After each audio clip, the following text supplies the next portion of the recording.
Alrighty, folks. Hi, welcome to the live stream. I'm just getting a couple things ready to go here, and then we'll switch it on and get things rolling.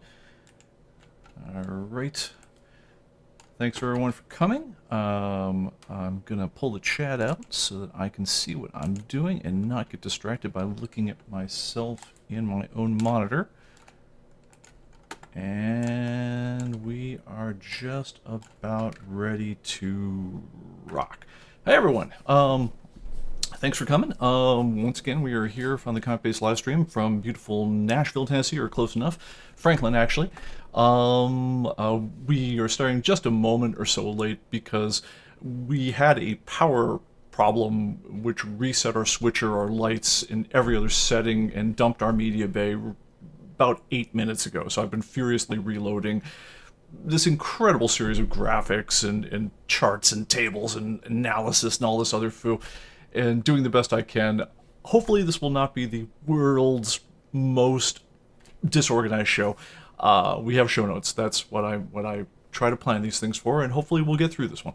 Anyway, so I'm going to try to cover everything. I know we've been running long for the last couple, and I'm going to try not to do that very much this time. I want to get going with some comic-based news, a little bit of industry pricing news, and then I want to talk some more about the DC situation, especially as it relates to the comic industry at large. Some new information has come to light.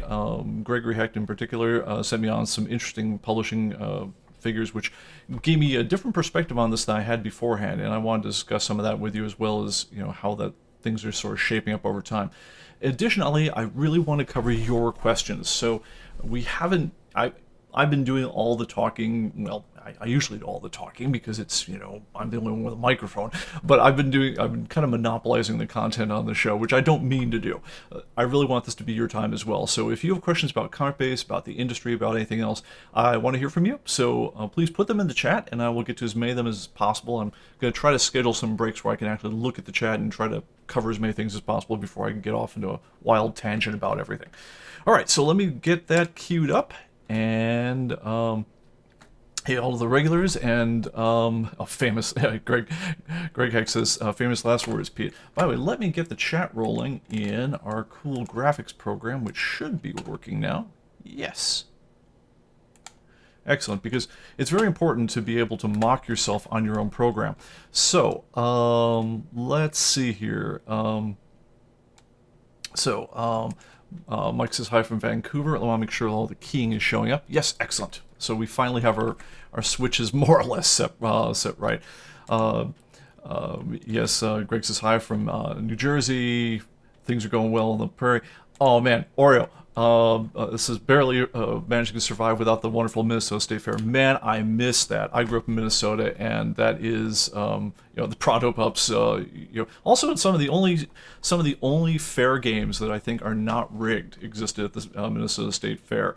They were ones that you actually, if you were clever enough, could win without just pure damn blind luck.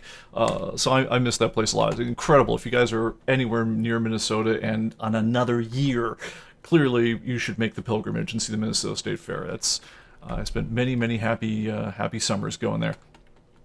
All right, so and of course I have to reiterate Greg saying famous last words about me trying to get done on time. All right, so here's the plan. So to start with comic-based news, we are at build number 3804. What the heck happened since last time? Well, among other things, I made a big deal about showing off some special scripts which you could load in through the advanced find. And it turns out there's a way you could get to advanced find which wasn't set up quite properly right in the program. So if you got to it through this one particular way, it would want to close the window on you the second you loaded the find. That, of course, is hugely embarrassing and not something we want. So we put a new build out which handles that. If that has happened to you, if you had trouble using the scripts from last time, hopefully you'll take care of that. Just download the new build from under my account registrations, and that will should take care of sort of thing for you. The other thing that happened, very, very small note there, but the find window will now remember its position. And also we removed the era breakdown when it comes to magazines and books, because when you talk about things like the Golden Age, the Silver Age, the Atomic Age, things like that, they're not really defined that way when it comes to those other collectible categories, so it didn't make any sense. And we wanted to get rid of that just to get it out of the way. So that's what's happening in ComicBase 2020 news. Obviously, we're hard at work on generating new cool things for the future. That's kind of the future development. But if anything comes up with ComicBase 2020, we really try to make sure it gets handled right away, and that's why we're in this kind of continuous release cycle where even if there's like a minor bug, like the find window not remembering its position, we try to roll that out, put it in the notes, and you can always find the interim builds from the top of our webpage at www.comicbase.com. Just look at the top right and it'll always list the very latest stuff we've been up to. Look over the release notes, see if it matters to you. If it does, go ahead and download it. You don't have to, but if there are little things that have been getting under your skin and they bother you, yeah, we want to get them fixed. And of course, we have to roll that into anything we move forward into in the future. So yeah, it's something we do. All right, interesting stuff in the world of comic pricing. I know we haven't done a comic pricing report for a while. Honestly, I've been really busy. So I want to talk about just some of the interesting stuff that's been coming out of like auction reports and so forth. As many of you guys know, we have two major sources of pricing material. One of them is Heritage Comics auctions, who supply us with all their material that went through their comic auctions of Golden, Silver Age, and Bronze Age. High dollar stuff. The kind of stuff that, frankly, I don't have a lot of in my collection. But when there's sales of very, very expensive comic books, that's the stuff that we want to know about. And the other one that we get literally millions of data points a week out of is Atomic Avenue, which provides us with lists of the books that have sold, books that are being listed each week. And so we can more or less take those two sets of data, grind them together, and average them out. And that really forms the basis for our comic pricing report. Every once in a great while, though, we do find that there isn't enough data on certain items, and somewhere along the line they got into a weird state. Somebody sold a poor condition copy of something for incredible amounts of money because the guy who wanted to fill in his collection really, really wanted it, and so when you multiply that up the grades, it winds up acting as if that comic was worth an incredible amount of money that honestly it was kind of a fluke. That sort of thing does happen. Other things that happen is anytime you work with the opposite condition, when you sell an incredibly great condition of a comic, ones that are like CGC 10.0, they have such a jackpot multiplier associated with that that's also not necessarily indicative of the comic's value overall. And by the way, for the long version of this whole spiel, go back a couple of podcasts where we talked about our what are your comics worth. It might have actually been podcast number 2 or 3 now that I'm thinking about it. But there's the long format of how we get pricing and how that all comes out. But there were actually, and this is unforeseen, in addition to the auction results, there were a couple of manual pricings that worked their way into the data set this last couple weeks. And some of them, again, were as a result of the putting that Find My Expensive Comics script out there, where people looked at their expensive comics, and I'll admit I was one of them, and said, I don't think that's really worth that much. And then we initiated a bunch of manual price checks. So all this is really a advertisement for two different things. One is the expensive comics script that we included with last week's show notes, as well as some other helpful scripts for finding neat things in the database. Places like where you might have accidentally scanned a barcode into a quantity field or things like that. And but also the one we're mentioning right now is find the comics I've got there worth over a certain amount, and from that you can actually also reverse sort the list and say, what are my top 50 or 100 or 1,000 most expensive comics? What's my least expensive comics, etc. And if you find anything as you're going through your own collection where you say, man, I just don't believe this price. Something's weird here. Well, if you believe that truly, and you've got a reason for it, click on the far left side of the pricing column and right-click, and you can choose Request Price Check. And what that does is it tells our editors to go ahead and manually check other data sources in addition to Heritage and Atomic Avenue and see if there's any other basis where we might want to knock that price into more of a regular shape. Now, typically all this stuff self-adjusts anyway, because if something is weirdly priced and someone posts something that's regularly priced for it, eventually the regularly priced one will knock the weirdly priced one down, to market, because in all things that actually sell have much more weight than something that someone has for sale, and the dominance of opinion really forms the basis of that price. But anyway, if you want to have things get knocked back into shape quicker, go ahead and request a price check. We'll run them to ground as much as possible. Don't do it just for anything you think is off by 50 cents. That doesn't help us. But if there's something just really strange, where some $5 comic book looks like it's worth $75, let us know, and we want to get that fixed so it can go out in next week's update and get that straightened out right away. Anyway, that said, let's go over a couple of the weirder things that came out with Heritage Auctions, which are legit things that just really are. They are legit sales, and they're causing us to rethink where these items have been for a while. And let me steal a look at my show macros here. Give me just a second so that I can get to the part where I can quickly queue up some of these graphics. So let me start with one of my favorite ones. Well, actually, let me start with one of my unfavorite ones. So this one right here is Junie Prom. This is an absolutely forgettable comic from an absolutely forgettable publisher called Deerfield. Came out in around 1947. I guess the particular issue at question right now is Junie Prom number 5, which by all accounts should have gone for darn near nothing on the comic price guide. There's a whole bunch of these comics from the from the 1940s, 50s. They were like the Archie wannabes that traditionally have been valued not very highly. They really don't move. They were the sort of thing that would always get dumped in your dealer's $10 and under box because, good news, they're old, bad news, no one wanted them back in the 40s and no one wants them now. Man, if I had money just to throw at investing in random comic books that might actually make me some weird return, based on auction results lately, not based on store results, not based on any kind of other thing, but based on auction results, there is somebody out there buying these things, and they are paying bank. Junie Prom, we would have thought it would have gone for about $30. It just moved in CGC 9.0 for a 600% valuation of that one. Let's take another one, Ginger, another horrible, horrible comic. Let me cue the graphic on that. No, I'm sorry, I don't have that one queued. So that's one of the ones that got lost. But there was another one called Ginger number 4, sold at 900% of its expected value. Again, a really crummy comic, a really crummy copy of a really crummy comic, but moving it hundreds of percent further than you would have expected from its previous auction results. And then my favorite one, and this actually is legitimate, is, let's switch over to this graphic. All right, let's get some good stuff. Detective 33, right? No, not Detective 33. Detective 33 was actually pretty well priced in the database. There's a lot of data on it. It's well collected. Everyone likes it, right? No, this one was the pages of Detective 33. To be specific, 6 random pages from a dismembered copy of Detective 33, which somebody then had them individually CGC'd. As in, someone took the individual pages and had them graded. They came back with a stunning 0.0, which I didn't know was actually a grade. To give you an idea of what a typical page looks like, let me go. That's not the one I wanted. Sorry about that. Let me switch back. Sorry, that's what I get when I'm trying to randomly pound graphics.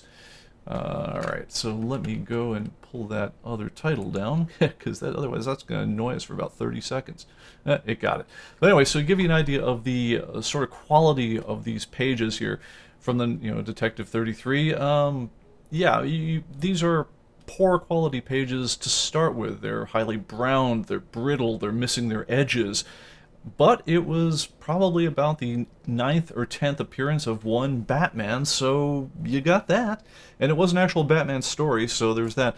So what would you pay for 6 random pages of detective comics, in poor condition with a Batman story in it? The answer apparently is $1,920 with auction premium. So that's a thing. I don't know, but it's weird that we are now seeing multiples of these sort of auction listings coming in for things that aren't even full comic books, but if they're from an interesting enough era, they are actually turning into money. All right. Quick thing here. So, um, let me get back to the chat here. So, Gregory Hecht asks, so are Golden Age, Silver Age, etc. collection stats gone completely? Are they still there, but for comics only? Yeah, yes, they're there, but they're only for comics. Again, the whole idea of when you go to ComicBase and you're going under collection stats, you got about a dozen ways of breaking down your data by price range, by cost, by country of origin, etc.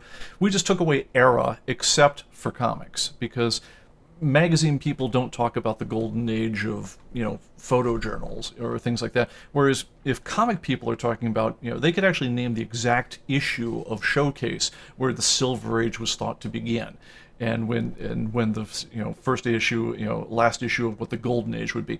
So these are pretty well defined periods, but they really refer only to comic lore. They don't really apply to books or magazines. Let's see here. Scott asks, is there a way to access the weekly updates page after you close the browser page? Yes, there is. Let me get to that. Let me find it first. So that lives, and let me switch over to my computer screen. Let me pull up a folder. All right, so and that lives in a place called, so go to your Documents folder, go to Human Computing, go to ComicBase, and I believe it's for your particular edition. And so anyway, that's going to live inside the log files. So to review, it's your Documents folder. Inside there is Human Computing. Let me zoom this in so you can see. And then look under your particular edition of ComicBase, and then look at your log. And then if you double-click these logs, it'll tell you, it'll have everything that changed for each of the weeks, and those are kept forever. There isn't like a cool interface to load these up. You just got to know that's inside your Documents folder and just double-click on them to get to them. All right. And so, next question. In the last 2 days, okay, so let me go back to this guy over here, pull that up, and oh, I seem to have done that thing where I'm temporarily losing control of my mouse. Excellent, because this is going very well. All right, come on back to me. All right, mouse came back there. Let's see if we can get control of it again. Okay. All right. Okay, so Xanadu Comics says in the last 2 days, print packing list not showing the extended price and the subtotal, shipping, and grand total. Is something I could do to adjust to fix this. That was an Atomic Avenue change, but I'll go ahead and cover it. What was going on with that is we took some feedback from folks, particularly international sellers, who were getting a lot of static about the packing list, which is meant to just contain packing list stuff. And it was showing them their all sorts of information, which may or may not be a problem for the people when their package gets opened at customs. Also, there was some sensitivity on the part of some customers that we were getting a report saying, well, if I managed to somehow save some money shipping it, I didn't want to reinforce to users how much the shipping was, especially when you're selling low-dollar comics. So that information got taken off of the shipping list. If you still want to get to that information, on the other hand, the screen right before the packing list, which contains all your order information, you can now print that one, and now it actually appears in the nice format that the packing list did if you hit print. So that gives you all your cost information. If you want all your cost information, print that one. If you want just a packing list, which really is just a packing list, hit the print packing list button. Is the answer on that one. All right. Greg asks, I wonder if, by the way, let me get my ComicBase showing again, because that should be right over there. Okay. All right. So where are we at here? I'm having the coolest screen refresh issues. Okay. Greg asks, wonder if, where was it? Junie Prom, it's rare enough that multiplier slab comics gets inflated. It is. What's happening is these are comics where they will come up on any market a couple times a year, tops. There aren't hundreds of copies of Junie Prom being traded at any price. And so when something changes hands, because it's the only data point out there and no one's got another copy for sale, now maybe nobody wants another copy, but if they are, they tend to have an outsized effect. And if they're anywhere near the pricing at which it's allowed to affect the average, then it has an outsized effect from what you would think. The answer is, in most things, is the cure for weird data is more data, but sometimes there just isn't a lot of sales data from anyone on these things, and so that's where you see things get a little strange, a little squirrely. All right. And Scott says, thanks. That was the update page. Awesome. Okay. Yes, Pete has ComicBase 2021 on his stream for the future. You weren't supposed to notice that. All right. I've intentionally launched ComicBase 2020 right now just so you can see what's going on. All right. And Aura says there's some Junie prom comics from international sellers. Quite possibly. The eBay is not a pricing source, or at least it's not a primary data source for Atomic Avenue or ComicBase. More or less, two major problems on that. One is that the data is all over the place in terms of there tends to be no certification of condition. So you could say, hey, I think it's 6.0, but unless it's slabbed, it's whatever the guy thinks. I mean, there's no accountability for it, and it winds up requiring just enormous amounts of hand matching, comparison against the picture of the whole thing, say, well, yeah, you say that's very fine, and it's clearly good at best, blah, blah, blah. That winds up not being particularly practical. When they are slabbed, it is interesting, and that is something that we will review on a price check, but it's an absolutely manual process for us, so it's not where we go particularly. Heritage and Atomic Avenue have two very, very important bonuses for us on those things, and that the comics really are the comics we think they are. In other words, if you say New Mutants #2 sold, I don't need to ask which series in order to say which #2 did you mean. Whereas if I say X-Men, New Mutants #2 on eBay, it could have been one of like 27 different series. So that's one thing. And the other thing is we do have confirmation that the sale really did conclude, the sale really did get paid, and the sale really was in the condition that they said it was in. So it makes the processing of that data much more tenable in terms of dealing with it as a pricing source. But again, when there's not enough data and the pricing gets a little weird, absolutely happy to double check against other sources. We'll check other auction sites, other eBay sales. Some cases we'll actually pull the major comic dealers and say, hey, are you seeing this trend? But anyway, the heavy lifting, the 2-point-some million data points that we crank through every month, those ones are coming from ComicBase and Atomic Avenue. I'm sorry, but Atomic Avenue and Heritage. All right, so let's move on. And so that was the pricing news for now. And I did talk already about the other bit. Let's talk a little bit about the thing we hit a couple weeks ago, which is the whole idea of what's going on with DC? What does that mean for the industry? Now, at the time, it was pretty interesting because DC and Marvel at this point are no longer comic publishers on their own. They're really part of giant media conglomerates, and the real value that they're bringing right now is their intellectual property, those 10,000 plus characters that Marvel was advertising in their stock prospectus, their movie properties, their licensing, their merch. The whole pop culture, which is Spider-Man, is worth so much more than any particular issue of Amazing Spider-Man that Marvel's ever going to do. That's where, if you're a media company, that's the real gem that you want to hang on and watch out for. So that was one thing that we dialed into at some point. But when we got into the comic market stats of the whole thing, and I want to once again give credit to Gregor Hecht on this, is I had a lens on the comic market. It's very much shaped from my own experience growing up in the comic market, in that I typically collect what they'd call floppies, individual comic books. Sometimes they're gathered together in hardbacks and trade paperbacks, but for me, New Comic Day on Wednesday is the main event. Those things then go up or down in value. They get stored in bags and boards, and this is my life. Now, starting in, and here I think I may even, no, darn it, lost it. Had it all queued up. It was going to be cool.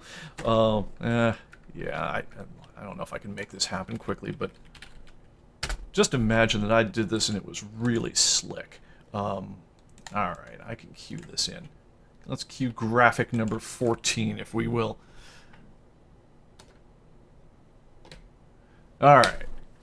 Life for us in our modern era largely started in 1981 with the introduction of Dazzler #1.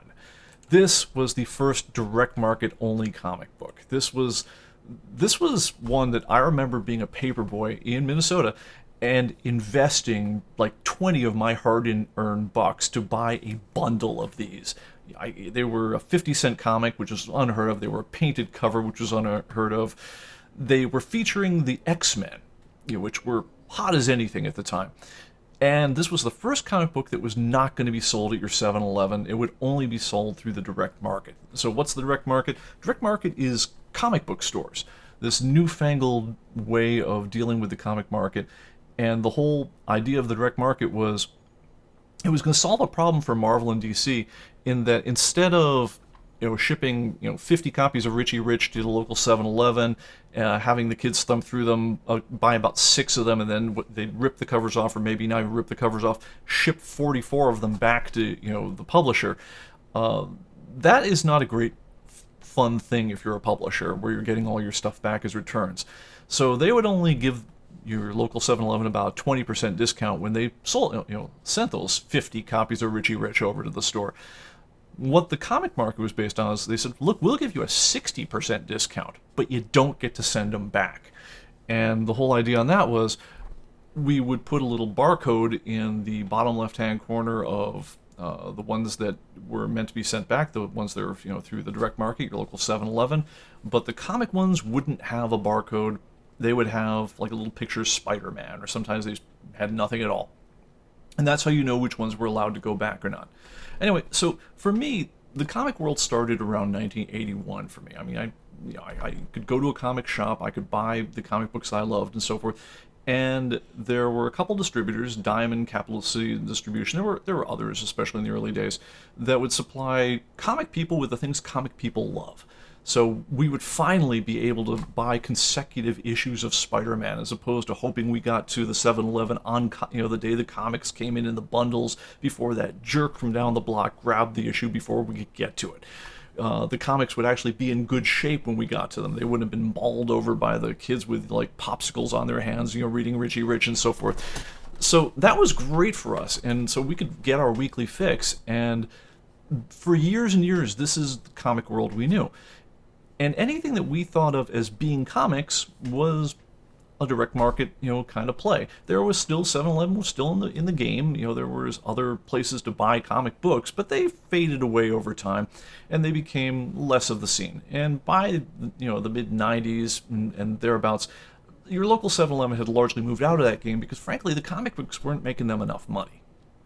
They would rack up, copies of, Easy Rider magazine if they had to, but, something that sold for $5 or $6, not something that sold for $1, because it wasn't worth the shelf space to them. One of Maggie Thompson's big beefs with the comic market at the time was complaining that comic books didn't cost enough because they were going to be in less and less places because the people just, they weren't making enough turn on their shelf space.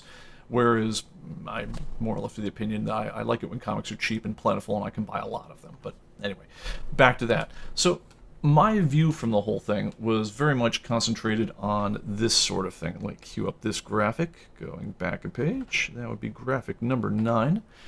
And I need to apparently flip over to show the still. All right, so here's the dollar share of the market in 2019, the last date of which decent figures were available through Diamond.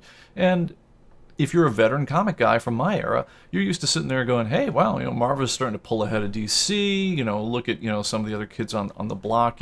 Image has obviously kept up their share, but IDW is turning into a real thing. Boom is turning into a real thing. Dark Horse still holding tight as ever.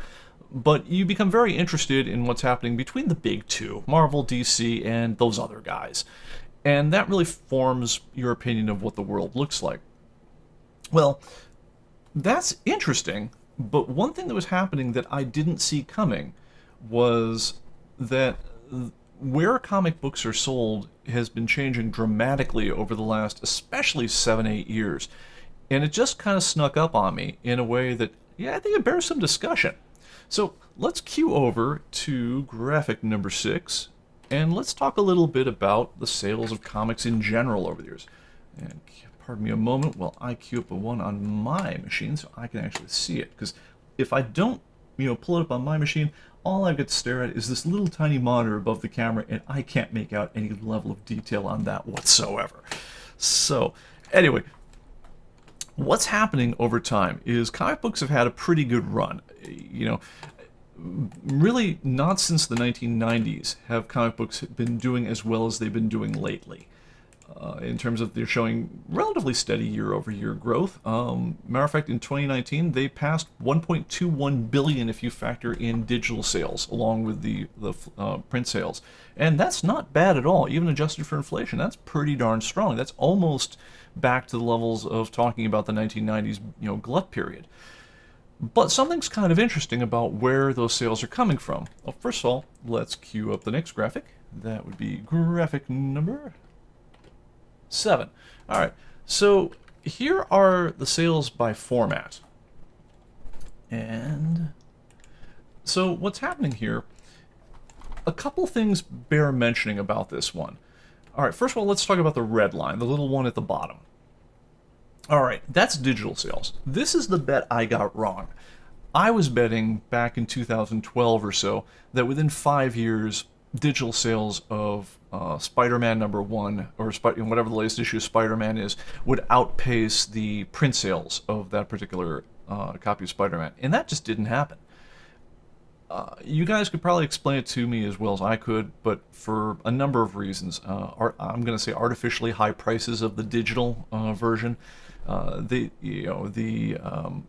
lack of acceptance just amongst us, comic folks, of wanting to read the digital ones, not having particularly great devices to read them on. I still feel, for instance, that my iPad is just a little too small and not quite resi enough to really give me the same reading experience, just being able to make out the words sometimes, that I get when I'm reading it in my hands. So, these things, like, people caught on, some people switched to them, but they're not moving. That red line going across the bottom here is just not doing anything much. But now let's look at the interplay between the green line and the yellow line. Now, there's a version of this graph that goes back another couple years. 2012, I believe, was the first year where the green line outpaced the orange line. And what that is to say, graphic novels became more of the overall sales of comic books than comics did. Now, a note on sourcing on this. The information on this is coming from Comicron and ICV2.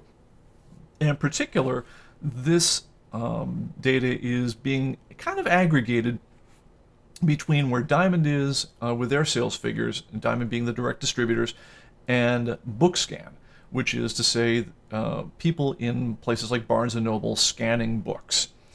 And what BookScan is doing is they're actually scanning sell-through of books that actually hit the register and get paid for and walk out the door.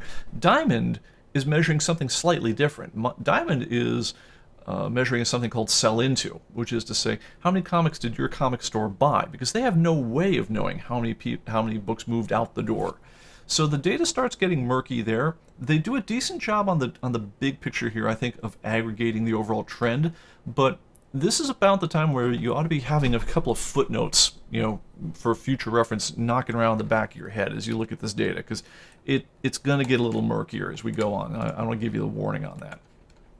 All right, let me quickly, adjust a couple things. So, looking at this thing, what's happening is graphic novels have gotten to the point where they're basically double the money of actually a little more than double the money in 5 years. They went from parity to being about double the money of individual comic books, at least individual comic books sold in print form.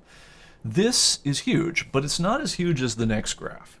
The next graph is, let me go back. I had this so beautifully laid out ahead of time for the show, right before we had to switch in here, and so I'm futzing a bit. All right. This one is a little bit of a scary graph if you are, like me, used to the 1981 model of where comic books come from. All right, this is comic sales by channel. All right, so digital download again, hanging tough at 90 mil, not really moving anywhere. Comic stores, 525 mil, but book channels, 570 mil. So what's happening is things that, in I'm going to say by 1992, comic sales outside of comic stores were negligible. You could more or less get your picture of what the market was by just saying, well, what's Diamond say? And watching the relative market share between Marvel and DC. That is not true anymore if we're talking about things that we define as comic books, if we're including graphic novels, and we're about to also talk about, like, are we sure about our definition on that one? But if you're looking at where things with word balloons that tell graphic stories are sold, they're not sold at your local comic store in large anymore. Now, The Adventures of Spider-Man is largely sold there, but as we're about to see, there's a lot of other things that we would, we do by definition, and we probably ought to be considering comic books, which it may or may not be our thing, but they're moving someplace else. We'll get to that in a moment. All right, so let's look at the world if we're going to factor in book scan sales. So let's once again flip back for, here's the biggest publishers as you know them from typical Diamond sales. This is, if you're in the comic industry for any length of time, this is what you ought to be expecting. If you're looking at top book sales, here's what you've really got. All right, and man, I hope you guys can make this out. I'll call out things that, honestly, if you can't, kind of give a shout in the chat, and I'll verbalize the play-by-play a little bit more than I would otherwise. So let's look at the number one things. Number one, the biggest comic bookie seller in America, in North America, is Scholastic. 40% of the market. You're like, what? What are you even talking about?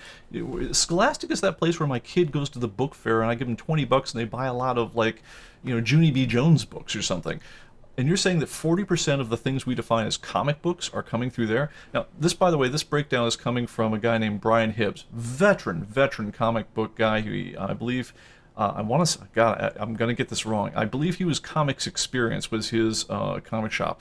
And if it was Dr. Comics, Mr. Games, I'm going to hit myself. But anyway, longtime retailer, good guy, knows the market inside out. He knows it as well as anyone does.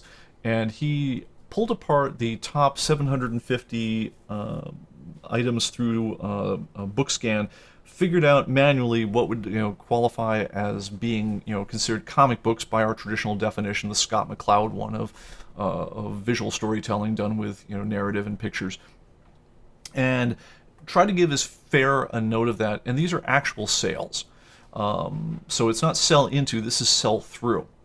So Scholastic, 40%.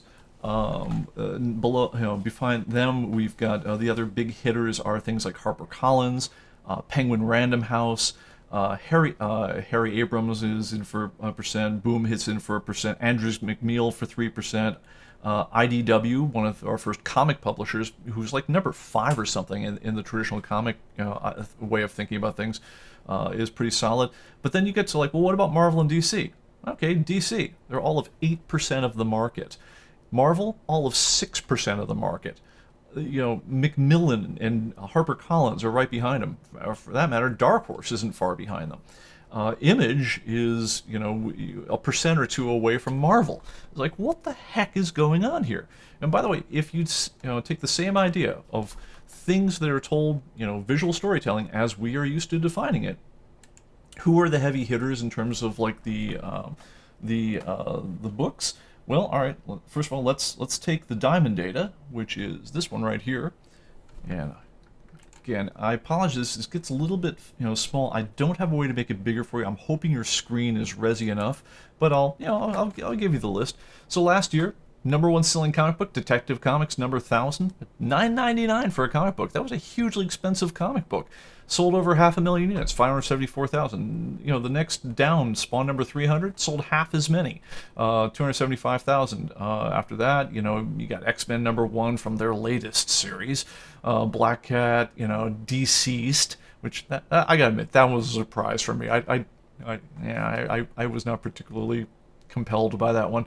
But then you're quickly, by the time you get down to number 20, you're flirting with 100,000 is the heavy hitters for the entire year. We're not talking for a month, we're talking for the entire year.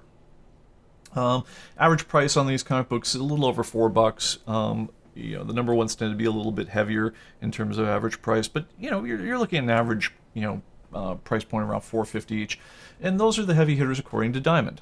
Let's look at the heavy hitters according to BookScan. So remember, those are sold in numbers, and I'm not saying they're wrong. Those books really did sell, and I imagine most of them went home at the end of the day. But we can't prove it because no one's got a unified inventory tracking system that would tell you what the sell-through number is.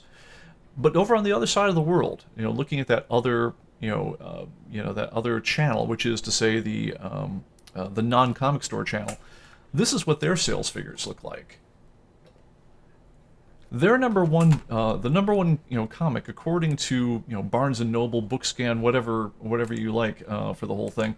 Matter of fact, if you look at the top 20, I'm going to say like 8 of them are by the same guy. That would be Dave Pilkey, yeah, the Captain Underpants guy. And there's a solid case that at least outside of a comic book store, the number one comic book character in America is Dogman, which kills me. I mean, this is something where, like, if your kid is a little too young for Captain Underpants, you kind of get them started on Dogman. But Dogman number 1, For Whom the Ball Rolls, 1.09 million copies. Brawl of the Wild, 789,000 copies. Fetch 22, 608,000 copies. Finally, somebody who's not Dave Pilkey, Guts comes in there. Dogman, Lord of the Fleas, almost 400,000 copies. Dogman and Cat Kid, almost 300,000 copies. The eponymous Dogman, almost 300,000 copies, etc., etc., etc. The first comic in here that I would recognize as a comic book under any normal circumstance would be My Hero Academia Volume 1, which, by Hirokoshi Kohei. I'm sorry. God, I always get that wrong. Is it Hirokoshi Kohei or Kohei Hirokoshi? Sorry, Japanese names, they are a struggle. But anyway, that one is Viz, it's manga. It's not a Western comic by any standard.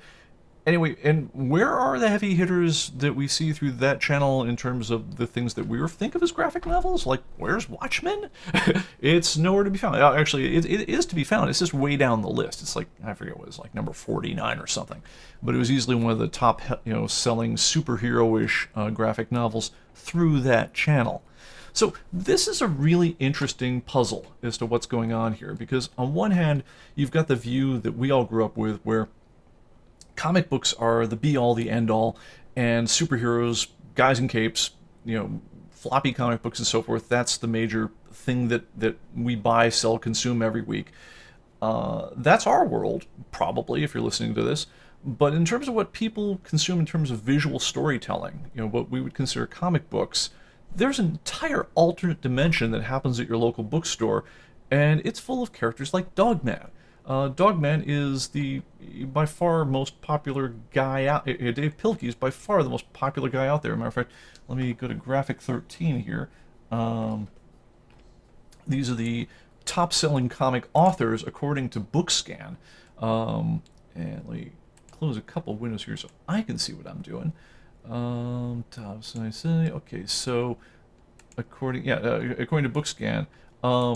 So Dave Pilkey, 4.2 million units sold last year alone. Good grief. Raina Telgemeier, honestly, I don't even know who that is. Hirokoshi Kohei, who's My Hero Academia, 700,000, and then it drops off, and then you're getting into, like, basically, kids illustrated fiction kinds of numbers down the way.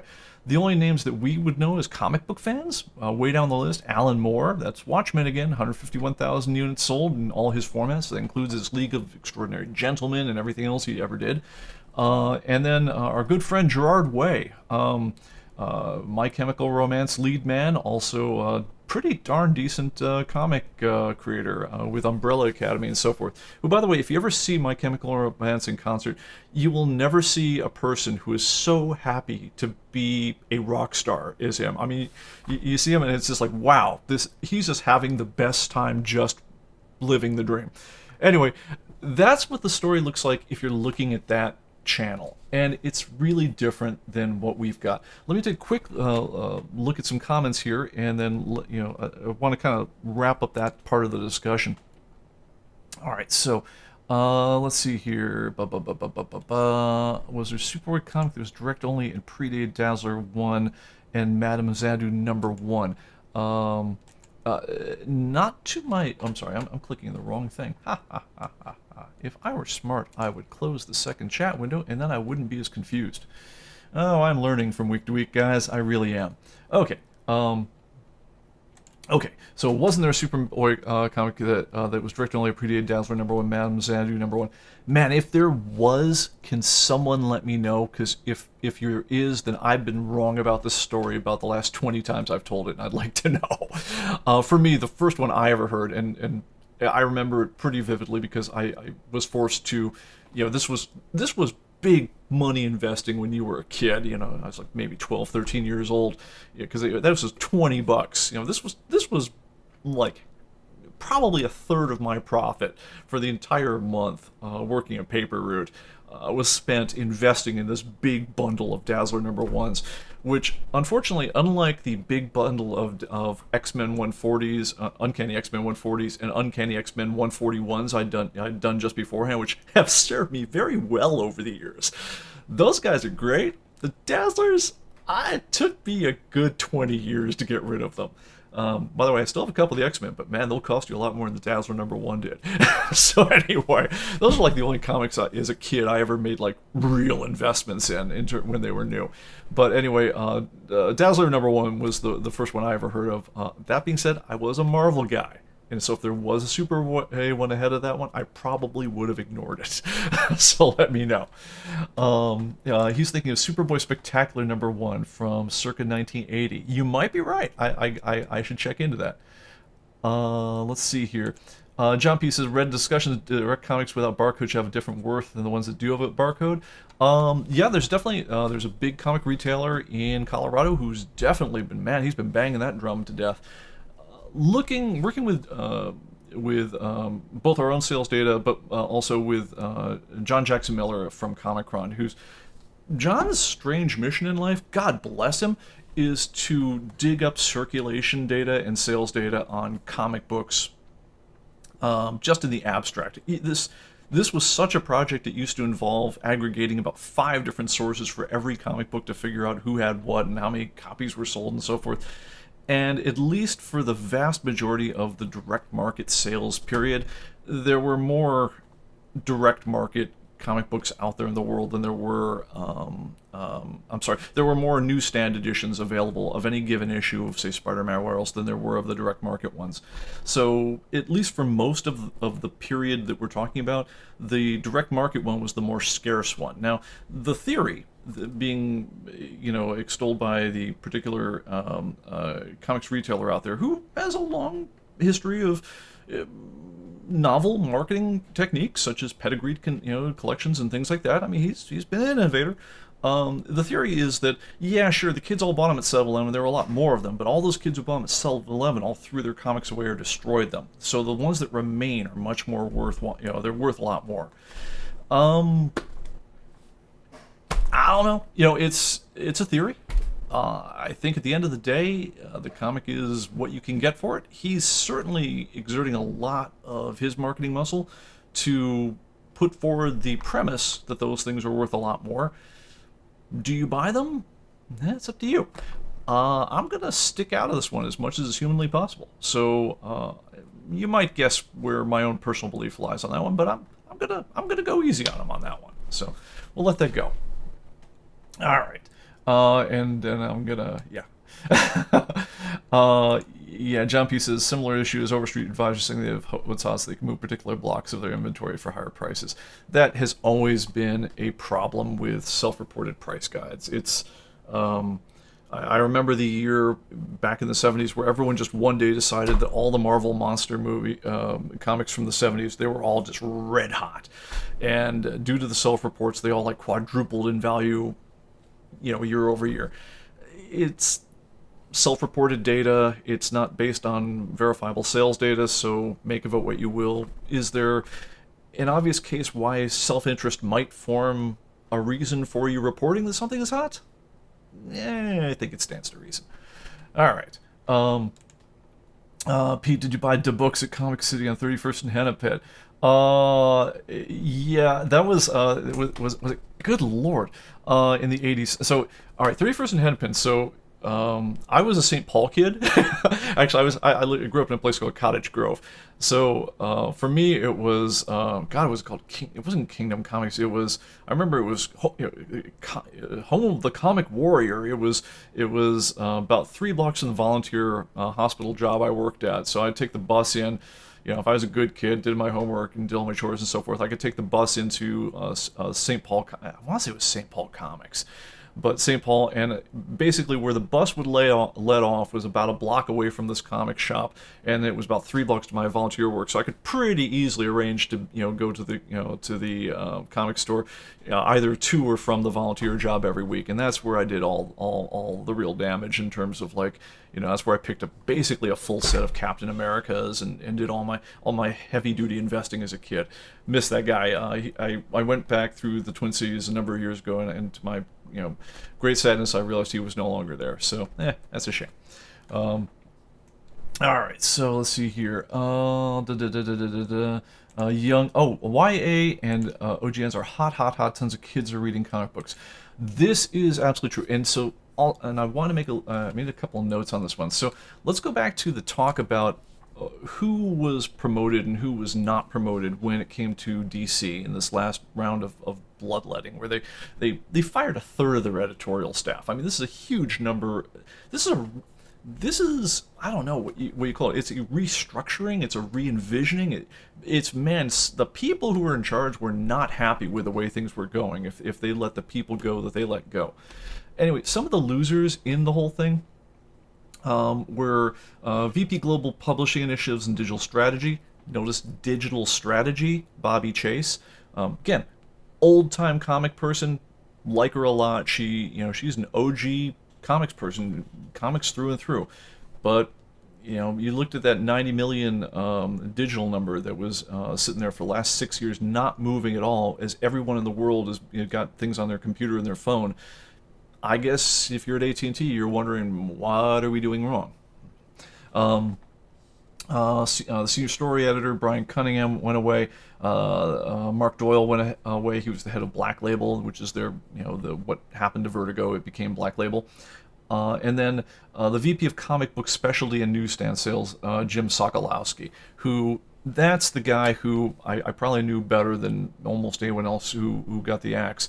But because he was the guy who was in charge of selling to comic book stores. Well, when you look at those two graphs, it's like, what's happening with, let's see if I can do this for the camera, so I think I got to reverse it. So, comic stores over time are doing this, other channel over time is doing this. So when those two lines crossed each other, the guy who's in charge of the one that's going down, that's the guy you kind of think, maybe this isn't working out or we need to rethink.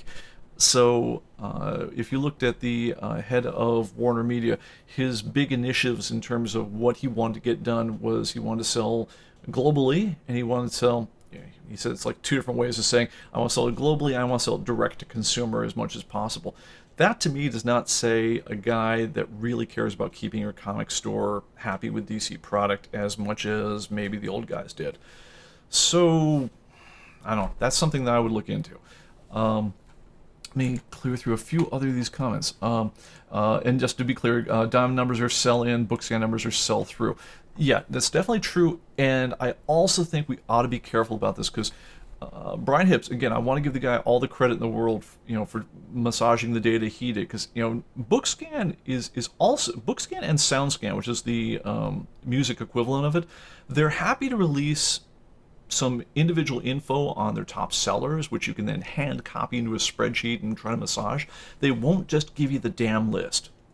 They won't give you a dump of it so you can easily drill it and massage it and so forth. And then he had to go and figure out what are the things that, you reported, like, is Dork Diaries a comic or not? Is it telling most of its story through the words, or is it, with just pictures on the side? So is it just an illustrated book, or is it a comic book? And so he had to make those kind of decisions, which frankly I think we care about, because I mean we don't want to report just children's books in general. That's not what we're talking about. We're talking about illustrated storytelling, but at the same time, I also want to make sure illustrated storytelling is encompassing heavy metal and the work of Moebius and Frank Miller and things like that. So, and frankly, manga. So I want to be the thing. I want us to be talking about the same thing, even if we're not measuring it right. But we also have two different, problems here, as Greg pointed out. With BookScan, you have sell through. In other words, what did you sell to the to the bookstore that actually moved out the other end to a consumer? With Diamond, you've got sell in. So I know how many I've sold to the comic store, but I don't know how many they sold, because there's nothing like a unified point of sale system in use at comic stores. So you've got that, and it's you kind of.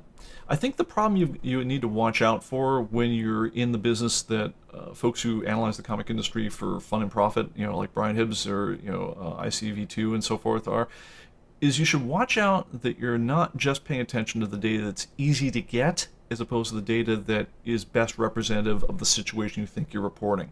So, for instance, by working with Comicron and ICV2 together, I do believe the overall comic industry figures that we showed in those initial graphs that we also have in the show graph for the whole thing. But when you start drilling into his listings of the top creators and the top individual books, it's easy to see that he omitted the data that was from Diamond. I mean, he just left it out. I think he factored it in the totals, but when he's talking about his top sellers, he just left it out. And honestly, he didn't do a terrific job of making that clear in his data. So, I mean, when you're looking at Detective 1000, it's moving, was it 500 some thousand copies. That one should have been the number 2 spot, no matter how you talk about the might of Dogman.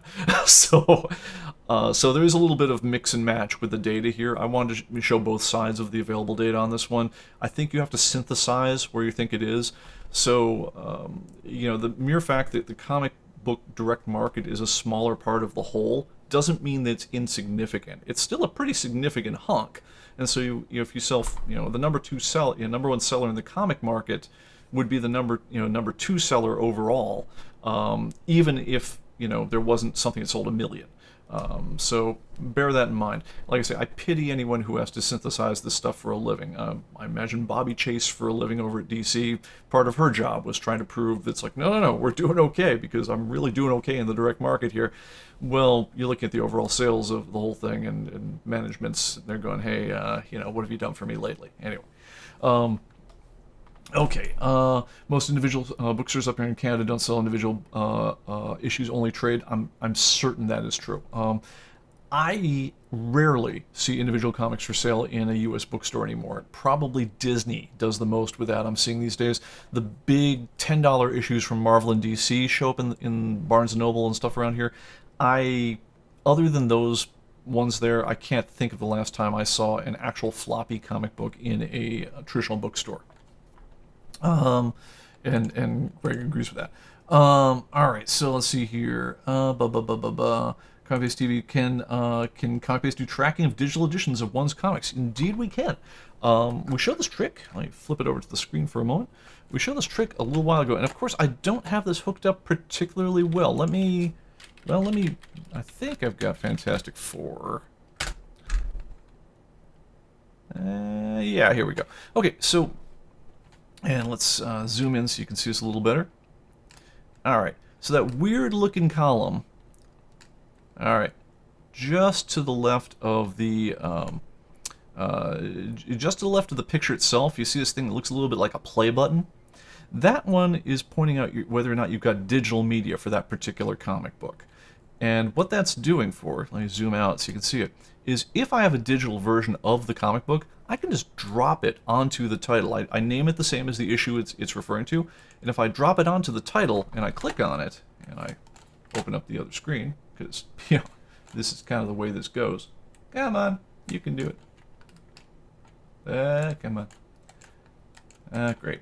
I'm doing that thing where I'm losing control of that mouse again for some indeterminate period of time. Yeah. Okay, there it goes. So basically, you click on it, and this is a legit copy. I bought this as a digital copy. One of Marvel's first forays into shovelwaring all their content from the years before. Is they would sell you 40 years of Fantastic Four on floppy disk. It might have been floppy. I'm not sure if it was a CD-ROM then. I think it might have actually been a floppy. I could be wrong.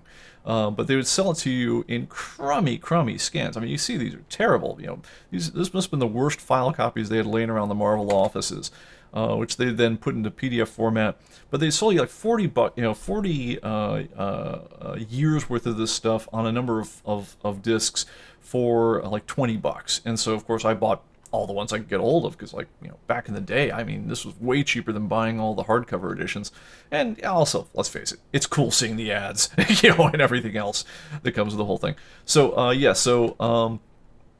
the trick is, if you want to hold your digital editions, all you really got to do is take the particular. If you want to hold your digital editions, all you really got to do is take the particular comic. Name your file, whether it's a CBR, a CBZ, or what have you. Name it the same as the zip file in question, or as the issue in question. Drag it over to the title, and it'll file itself away.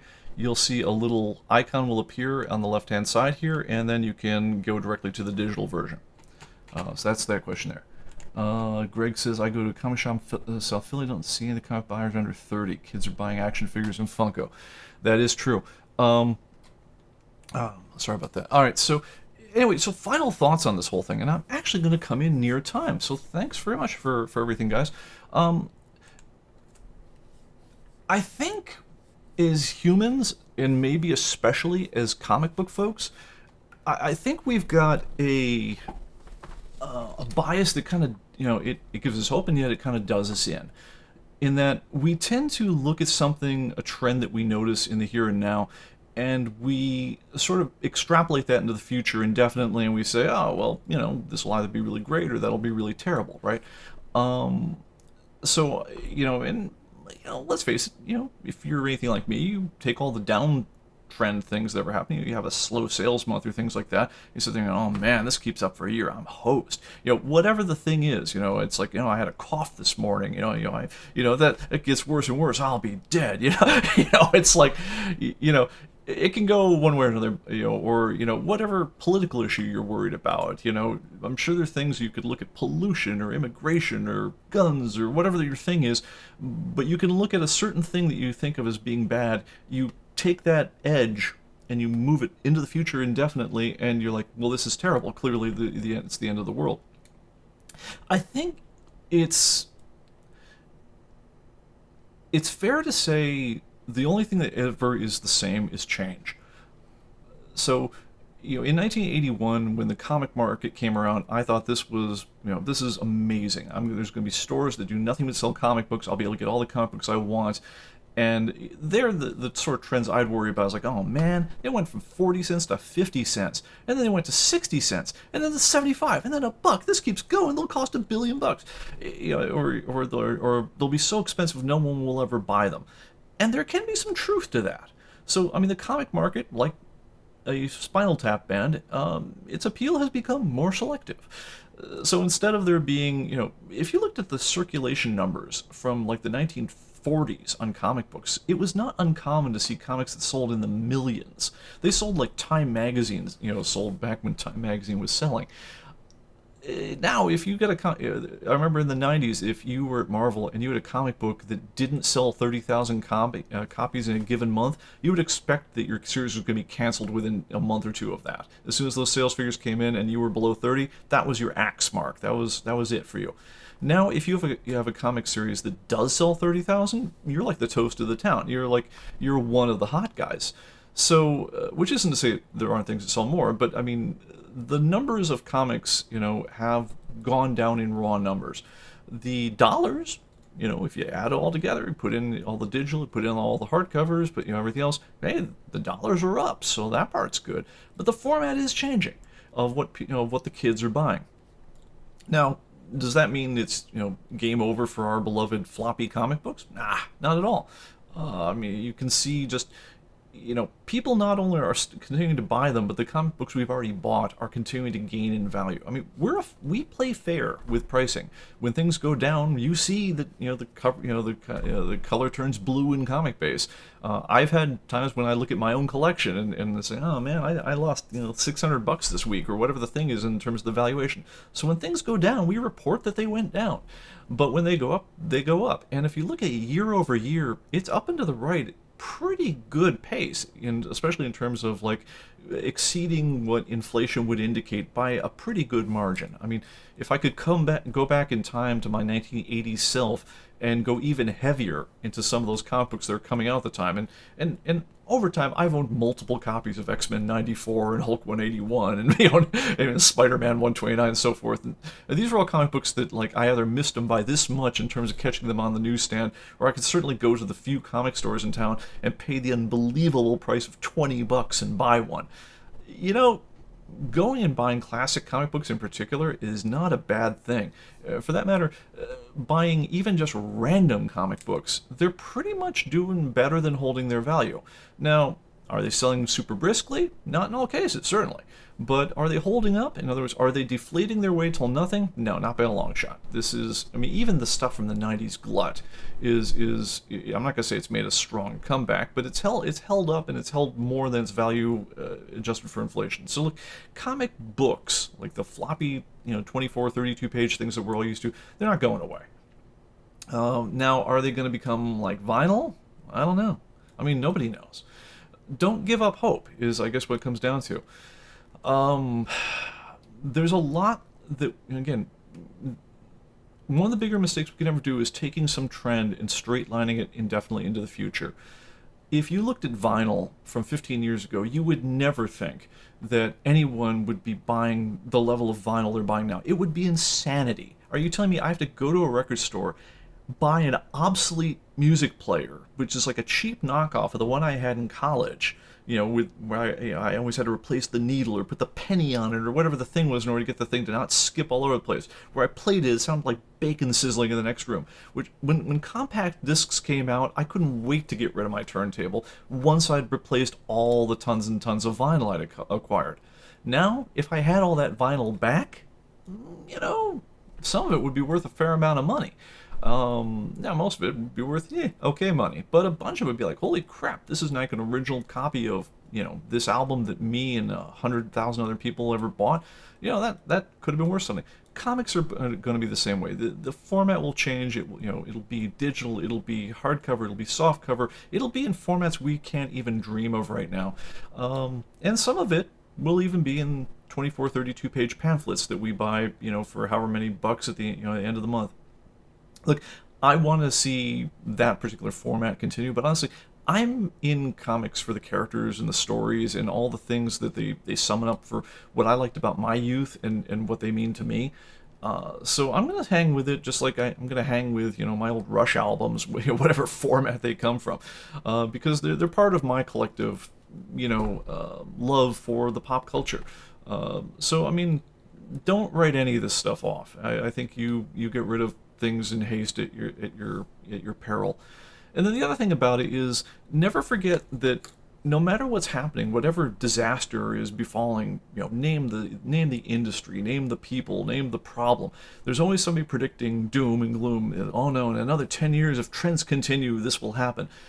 What they always leave out is that every single day for those next 10 years, every person involved, the people causing the trend, the people reacting to the trend, are all making micro adjustments in their lives to try to make their life as good as it can be.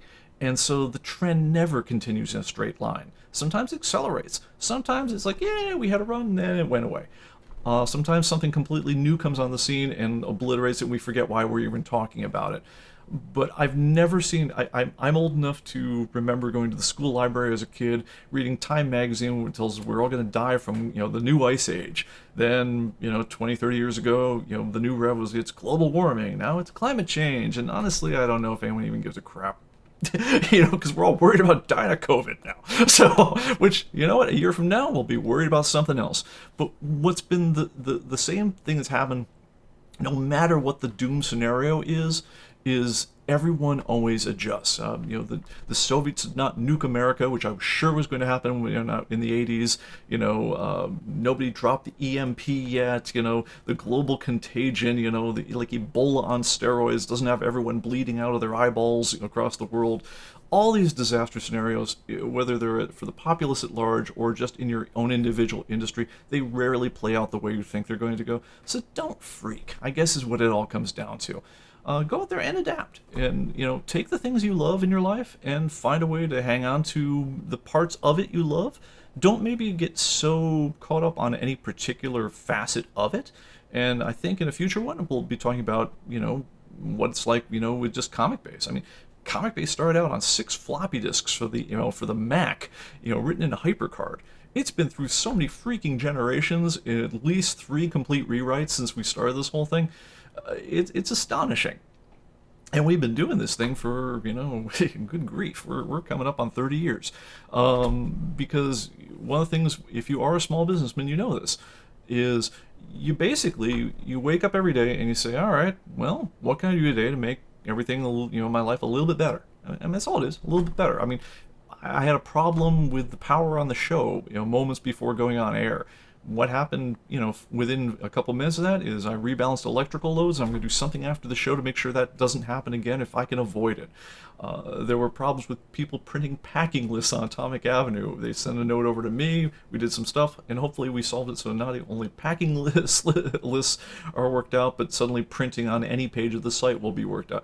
Look, whatever you do, I don't care if you go to work as an accountant, I don't know, if you work as a programmer, as whatever you do. I imagine if you have any flexibility over your job and your life, you just kind of start your day and say, well, yeah, all right, that thing that annoyed me to death yesterday, is there something I can do to make that not annoy me today? Whether that guy who just keeps on yelling at me from accounting is saying, hey, I want the expense reports before the end of 5 o'clock, is so I can get rid of that guy off my box? Can I have my assistant deal with him? Whatever your thing is, you try to think, how do I make my life a little better? Everyone is doing that with everything in their lives. You're playing, your game to try to make your life a little bit better. They're trying to play a game to make their lives a little better, and the whole thing put together always seems to mean that whatever our straight line projection of yesterday is almost never comes true.